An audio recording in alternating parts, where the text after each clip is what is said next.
Par ailleurs, retenez votre souffle quelques minutes, car le reportage qui suit nous mène à Saint-Malo, dans le monde des spécialistes de l'apnée.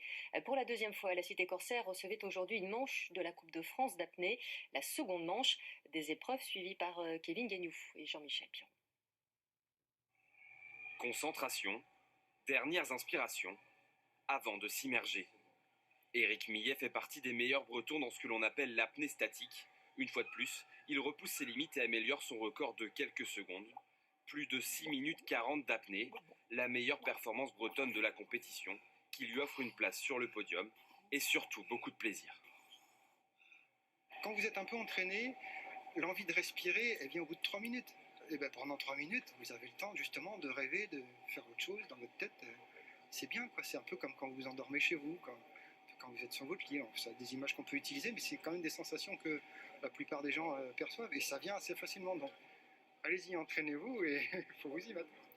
Lui s'y est mis il y a 6 ans, et à 34 ans, Romain Infray, qui s'entraîne près de Rennes, est l'un des plus grands espoirs français en apnée dynamique, une discipline où il faut parcourir la plus grande distance possible, sans respiration.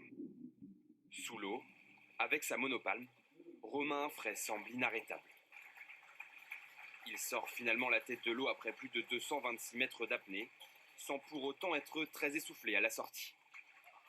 Très heureux, super content. Je reproduis une performance que j'ai fait au mois de mai au championnat de France à Limoges. Donc avec moins de préparation, je répète voilà, la même chose. Donc c'est super annonciateur pour la suite de la saison.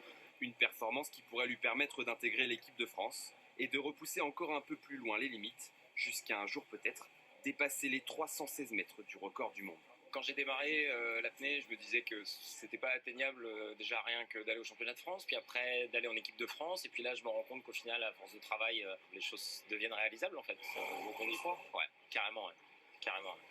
Prochain grand rendez-vous pour les apnéistes, le championnat de France les 9 et 10 mai à Limoges.